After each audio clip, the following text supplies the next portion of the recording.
BFM Business, Intégral Bourse, jusqu'à 18 h, la bourse en temps réel. Et Grégory Volokin, donc en duplex avec nous comme chaque après-midi depuis New York, président de Mescard Financial Services. Bonjour Grégory, merci d'être avec nous tous les jours dans Intégral Bourse, je le rappelle, mais vous apportez évidemment des éléments très très précieux en provenance de Wall Street, directement au cœur de ces marchés américains. Un mot de la crypto-panique de cette fin de semaine, Grégory, on va pas en refaire des tonnes et des heures, enfin on va en parler beaucoup encore cet après-midi, mais juste parmi les informations, parce qu'on cherche des explications, mais bon c'est très difficile, sur ce marché on évolue un peu en terre inconnue. Il y a une information qui n'est pas passée inaperçue, c'est Goldman Sachs, la banque de marché Goldman Sachs, qui veut se lancer justement sur le trading de crypto-devises, Grégory. Oui, alors si cette nouvelle qui fait baisser le Bitcoin, là on est dans le comble de l'ironie, je dirais. Ça serait vraiment amusant. Qui se lance sur ce marché, s'il y a de l'argent à faire, c'est exactement ce que Goldman a toujours fait. C'est totalement naturel. Et je dirais c'est pas un jugement de valeur. Ils ont aussi fait des marchés dans beaucoup de produits financiers qui ont très mal fini.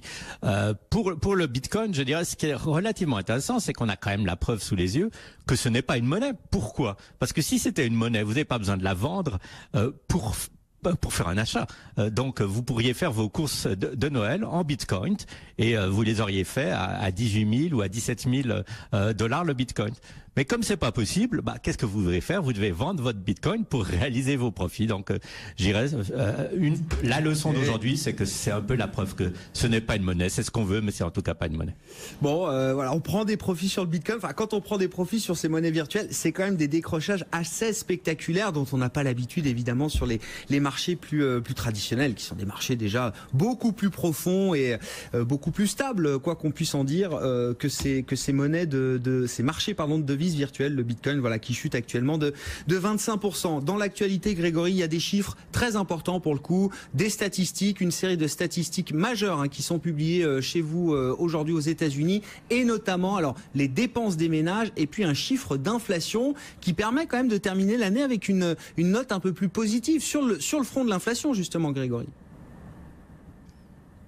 Oui, alors pour les dépenses des ménages, cette hausse de 0,6% pour le mois de novembre est une hausse importante. Ça va avoir un impact sur le chiffre du produit national brut qui sera publié l'année prochaine. Et je dirais que ça a un impact en fait aussi sur ce qu'on appelle les économies des ménages, le taux d'épargne. Parce que le taux d'épargne aujourd'hui aux États-Unis est à 2,9%. Alors pour mettre ce chiffre en parallèle avec ce qu'on se souvient du passé, c'est le taux d'épargne le plus bas depuis quand? Depuis 2007. 2007 nous rappelle des mauvais souvenirs. Il faut pas faire de parallèle, mais c'est quand même donc un taux d'épargne très bas aux États-Unis, alors que les revenus augmentent, c'est clair. Et quand vous parlez de l'inflation, je dirais le chiffre intéressant, le PCE à 1,5, je crois que c'est un peu anecdotique dans le sens que si les compagnies continuent aux États-Unis à offrir des bonus exceptionnels, comme elles ont commencé à le faire depuis 2 jours. On va voir dès le début de l'année prochaine, je pense, des chiffres d'inflation au niveau des salaires et des revenus qui vont commencer à grimper. Donc c'est peut-être une des choses à laquelle il faudra faire très attention l'année prochaine. Ça part de très bons sentiments, vouloir augmenter les salaires, mais si ces salaires augmentent trop rapidement, ça risque de pousser la Fed à être peut-être un peu plus agressive, avec les conséquences qu'on ne connaît jamais, mais qui ne sont jamais forcément positives pour les marchés financiers. Inflation cœur donc à 1,5, ça reste un peu faible par rapport aux objectifs de la Fed, c'est un peu mieux qu'en octobre, mais effectivement ça change pas la face du monde à ce stade, Grégory. Je trouve que le marché salue d'une très belle manière le départ d'Eric Schmidt du poste de président exécutif de Google, Alphabet Google. C'est-à-dire que le titre Alphabet ne fait rien. Si Alphabet avait monté, on se serait dit on achète le départ d'Eric Schmidt qui a passé 17 ans à construire ce groupe quand même qui capitalise 700 milliards de dollars aujourd'hui. Si le titre avait baissé, on se dit oulala, ils sont mal, Eric Schmidt s'en va, qu'est-ce qu'ils vont faire? Et non, en fait, le titre ne fait rien, Grégory. C'est une bonne remarque. Alors je dirais pour Eric Schmidt, d'abord, il faut saluer ce qu'il a fait. Il a construit Google. Il faut vraiment le dire. Quand il a commencé chez Google, il y avait 200 employés.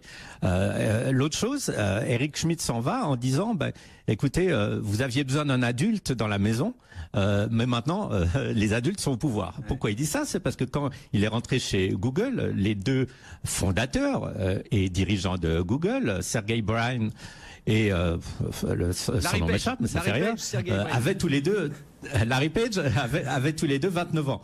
Et c'est clair qu'il y avait besoin de quelqu'un qui avait vraiment une expérience du business telle que Eric Schmidt pour tenir un peu les rênes de la maison. Donc il a fait un travail assez extraordinaire.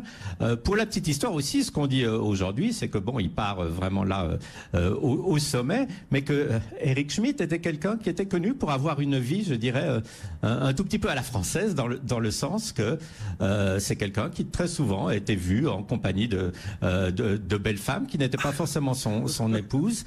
Ça fait rire, mais par contre, on peut aussi peut-être se dire que d'une certaine façon, Google veut éviter des problèmes qui sont vraiment devenus malheureusement, à vrai dire, quotidiens pour les compagnies américaines. Donc c'est un petit aparté, mais il faut toujours essayer de creuser un peu les nouvelles. Ouais, non, c'est important quand même. Bon, moi je retiendrai, alors je lisais évidemment pas mal d'anecdotes, d'histoires autour d'Eric Schmidt en 2003, parce que l'introduction en bourse de Google c'était 2004, et en 2003 là il fait une réunion avec Larry Page, Sergey Brin et puis d'autres employés top exécutifs de Google, et il leur dit on va construire un groupe de 100 milliards de dollars. Et là les gars de la réunion lui disent mais 100 milliards de quoi Eric? 100 milliards de chiffre d'affaires, 100 milliards de capitalisation boursière? Et il leur répond à vous de choisir. Et ben finalement il aura fait les deux. Il aura fait alors 700 milliards de capitalisation boursière pour Google aujourd'hui, mais qui devrait dépasser peut-être cette année les 100 milliards de dollars de chiffre d'affaires, Grégory Google. Voilà, il aura achevé ce qu'il promettait au départ. Les chiffres. Non seulement ça, il y a les chiffres, mais il y a aussi ce qu'il a vraiment réalisé. Par exemple, ces acquisitions dont on parlait, et on se disait oh c'est de la folie, racheter Instagram, YouTube, pourquoi faire, pourquoi payer tellement cher? Et en fait, ça a été des triomphes à la fois d'intelligence et de construction d'un avenir qui pour Google a été alors absolument fantastique. Et puis à noter en fait que bon, Eric Schmidt, qui est donc extrêmement respecté, lui-même a quand même bien construit un peu sa pelote de laine, puisque aujourd'hui il est le 90e homme le plus riche au monde. Sa fortune est estimée à peu près à 20 milliards de dollars. Ce n'est pas rien. Dans ce cas-là, je pourrais dire que c'est quand même très mérité.